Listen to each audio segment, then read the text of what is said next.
أعوذ بالله من الشيطان الرجيم. بسم الله الرحمن الرحيم. الحمد لله رب العالمين الرحمن الرحيم مالك يوم الدين إياك نعبد وإياك نستعين اهدنا الصراط المستقيم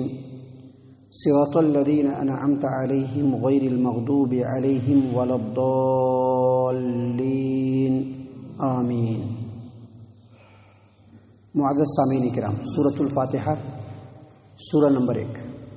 آپ کے سامنے لگاتار اس سورت کے تعلق سے بہت ساری باتیں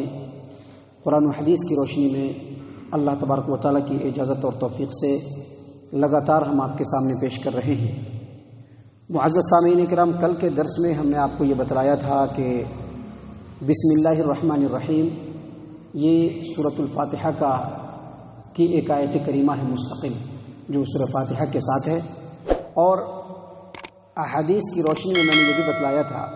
کہ بسم اللہ الرحمن الرحیم کی قرأت نماز کے اندر سورہ فاتحہ کے ساتھ بلند آواز سے بھی کی جا سکتی ہے، اور یہ حدیث سے ثابت ہے، اور سرن بھی اس کی تلاوت کی جا سکتی ہے کیونکہ یہ بھی حدیث سے ثابت ہے. لیکن سورہ فاتحہ کے ساتھ بسم اللہ الرحمن الرحیم کا پڑھنا بالکل ضروری ہے، کیونکہ سورہ فاتحہ کے اندر جو 7 آیات ہیں اس میں سے ایک مستقل آیت بسم اللہ الرحمن الرحیم ہے. معزز سامعین کرام، بسم اللہ الرحمن الرحیم جیسا کہ آپ کو معلوم ہے کہ جب بھی سورت ختم ہوتی ہے تو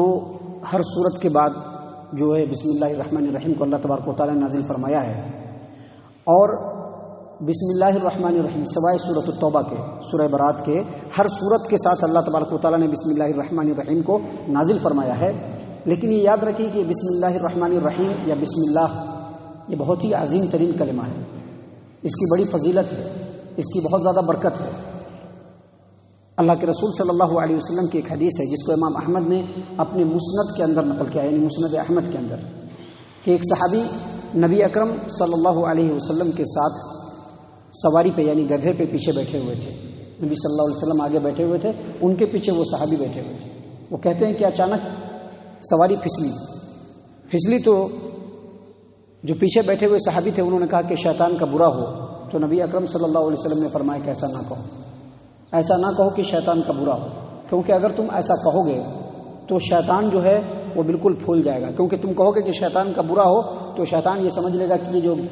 گرایا ہے یا پھسلایا ہے یہ میں نے سواری کو پھسلایا ہے، لہذا یہ مت کہو کہ شیطان کا برا ہو، کیونکہ اگر تم ایسا کہو گے تو شیطان بالکل پھول جائے گا اور یہ سوچنے لگے گا کہ میں نے اپنی قوت سے سواری کو پھسلایا ہے. بلکہ اگر اس طرح کی بات آئے تو فوراً کہو بسم اللہ. جب تم بسم اللہ کہو گے یعنی اللہ کے نام سے، تو اس وقت شیطان اپنے آپ کو بالکل حقیر، بالکل ذلیل، یہاں تک کہ مکھی سے بھی زیادہ حقیر ترین اپنے آپ کو سمجھنے لگے. معزز سامعین کرام، بالکل اسی طرح کی ایک اور روایت ہے جس کو امام نسائی اپنی السنن الکبریٰ کے اندر، کتاب عمل الیوم واللیلہ کے اندر، اور اسی حدیث کو امام ابو داؤد اپنی سنن ابی داؤد کتاب الادب کے اندر، اور اسی حدیث کو امام ابن مردویہ اپنی تفسیر کے اندر نقل کرتے ہیں کہ ایک صحابی جو نبی اکرم صلی اللہ علیہ وسلم کے ساتھ پیچھے ان کے سواری پر بیٹھے ہوئے تھے، اچانک سواری پھسلی تو انہوں نے وہی بات کہی، یعنی شیطان کا برا ہو. تو نبی اکرم صلی اللہ علیہ وسلم نے فرمایا کہ ایسا نہ کہو، کیونکہ اگر تم ایسا کہو گے تو شیطان یہ سمجھے گا کہ میں نے اس سواری کو اپنی قوت اور طاقت سے پھسلایا ہے، اور وہ اپنے آپ کو بہت بڑا سمجھنے لگے گا، پھول کر بالکل مکان کی طرح سے ہو جائے گا. لہذا جب بھی سواری پھسلے تو کیا کہو؟ بسم اللہ. ایسا کہو گے تو شیطان بالکل سکڑ کر کے بالکل حقیر ترین اور ذلیل ترین ہو جائے گا. تو ان دونوں حدیثوں کو سامنے رکھیں گے تو ایک بات ہمیشہ یاد رکھیے کہ جب بھی آپ سواری پہ چلیں، ہمارے یہاں بھی سواری ہے، 2 ویلر ہے، 4 ویلر ہے، سواری پر جب چلیں تو سواری کبھی بھی پھسلے تو فوراً بسم اللہ پڑھیں، کیونکہ اس حدیث سے یہی بات ثابت ہوتی ہے کہ آپ سواری پر چل رہے ہوں، آپ کی سواری کسی بھی اعتبار سے تھوڑا سا بھی ڈگمگائے، تھوڑا سا بھی پھسلے، فوراً کہیں بسم اللہ. شیطان جو بازو میں ہوگا، جو انسان کو کسی بھی طرح سے نقصان پہنچانے پر لگا رہتا ہے، وہ اسی وقت حقیر ترین ہو جائے گا اور اپنے تمام داؤں میں وہ بالکل ناکام ہو جائے گا. معزز سامعین کرام، یہ جو بسم اللہ ہے اسی کی یہ برکت کی وجہ سے، یہ بسم اللہ یہ بہت ہی اہم ترین کلمہ ہے اور اس کی بڑی فضیلت ہے اور اس کی بڑی اہمیت ہے. کوئی بھی کام کرنا ہو، کوئی بھی بات کہنی ہو، اس کے شروع میں بسم اللہ پڑھنا یہ مستحب ہے، یہ بالکل مستحب ہے، افضل ہے. یہاں تک کہ اگر خطبہ دینے کے لیے کھڑا ہو یا پھر بیان دے رہا ہو اس میں بھی بسم اللہ پڑھنا شروع میں بالکل مستحب ہے، کیونکہ نبی اکرم صلی اللہ علیہ وسلم سے یہ بات ثابت ہے کہ اللہ کے رسول صلی اللہ علیہ وسلم ہر حال میں اللہ تبارک و تعالیٰ کا ذکر کیا کرتے تھے، اور اللہ تبارک و تعالیٰ کے ذکر میں بسم اللہ کا ایک مقام ہے۔ لہٰذا جب بھی کوئی کام شروع کریں، جب بھی کوئی بات شروع کریں تو بسم اللہ ضرور پڑھیں، یہاں تک کہ اگر امام صاحب ہوں، خطیب صاحب ہوں، وہ بھی خطبہ شروع کرتے وقت، بیان کرتے وقت بسم اللہ سے ہی اپنے کلمے کا آغاز کریں۔ معزز سامعین کرام، یہاں تک کہ بیت الخلاء میں جانے کے وقت بھی بسم اللہ پڑھنا یہ مستحب ہے، افضل عمل ہے، اور ایسا حدیث سے ثابت ہے۔ بیت الخلاء میں آپ جاتے ہیں، دعا پڑھتے ہیں اللہم انی اعوذ بک من الخبث والخبائث، اس سے پہلے پڑھیے بسم اللہ، اس سے پہلے پڑھیے بسم اللہ۔ امام البانی نے اپنی کتاب ارواء الغلیل کے اندر اس چیز کو بالکل واضح طور پر بتلایا ہے۔ اور یہ جو حدیث ہے جامع ترمذی ابواب الجمعہ حدیث نمبر 606 پہ بھی ہے، اور یہی حدیث سنن ابن ماجہ ابواب الطہارۃ والسننھا حدیث نمبر 297 پر بھی ہے کہ جب بھی آپ بیت الخلاء کے اندر داخل ہو تو داخل ہونے سے پہلے، ابھی داخل نہیں ہو تو سب سے پہلے بسم اللہ پڑھ لیجئے، اور اس کے بعد پڑھیے اللہم انی اعوذ بک من الخبث والخبائث۔ اسی طرح سے کھانا کھانے سے پہلے بھی بسم اللہ پڑھنا مستحب ہے، کھانا کھانے سے پہلے بسم اللہ پڑھیے،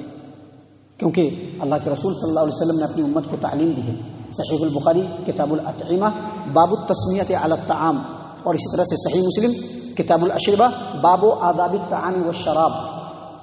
عمرو بن ابی سلمہ جو ام سلمہ ام المومنین رضی اللہ عنہا کے پہلے شوہر سے تھے، اور جو نبی صلی اللہ علیہ وسلم کے گھر میں پرورش پا رہے تھے، نبی صلی اللہ علیہ وسلم کے گود میں ہی کھیلتے تھے، ان کو کھانا کھلاتے وقت نبی اکرم صلی اللہ علیہ وسلم نے تعلیم دی کہ یا غلام، اے بچے، سم اللہ، جب کھانا کھانا شروع کرو تو بسم اللہ پڑھو۔ اے بچے، کل بیمینک، جب کھانا کھانے لگو تو داہنے ہاتھ سے کھانا کھاؤ۔ وکل مما یلیک، اور جب کھانا کھاؤ تو پورے دسترخوان پہ ہاتھ میں پھیلاؤ، بلکہ سامنے سے کھانا کھاؤ۔ وکل مما یلیک، سامنے سے کھانا کھاؤ، جو تمہارے قریب ہے وہاں سے کھاؤ۔ معزز سامعین کرام، اس سے یہ پتہ چلا کہ بسم اللہ کو کھانا کھانے سے پہلے بھی پڑھنا چاہیے، اور بعض اہل علم نے اس کو واجب اور ضروری قرار دیا ہے، اور یہ بات بھی صحیح ہے کہ اگر کھانا کھانے سے پہلے بسم اللہ آپ نہیں پڑھتے ہیں تو دوسری حدیث سے ثابت ہے کہ آپ کے کھانے میں شیطان بھی شریک ہو جاتا ہے، اور پھر کھانے کے اندر برکت نہیں ہوتی ہے، اور وہ کھانا کسی فائدے کا بھی نہیں ہوتا ہے۔ لہذا جب بھی کھانا کھانے کے لیے بیٹھے، بسم اللہ، صرف بسم اللہ، بسم اللہ الرحمن الرحیم نہیں، یا بسم اللہ وعلی برکت اللہ نہیں، بلکہ صرف بسم اللہ پڑھیں۔ اور اگر آغاز میں بسم اللہ پڑھنا بھول جائیں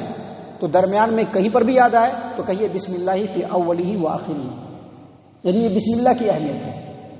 اور اسی طرح سے وضو شروع کرنے سے پہلے بھی، اگرچہ بعض اہل علم نے کہا ہے کہ بسم اللہ پڑھنا مستحب ہے، لیکن حدیث سے یہ ثابت ہے کہ وضو کے شروع میں بسم اللہ پڑھنا بالکل واجب اور ضروری ہے،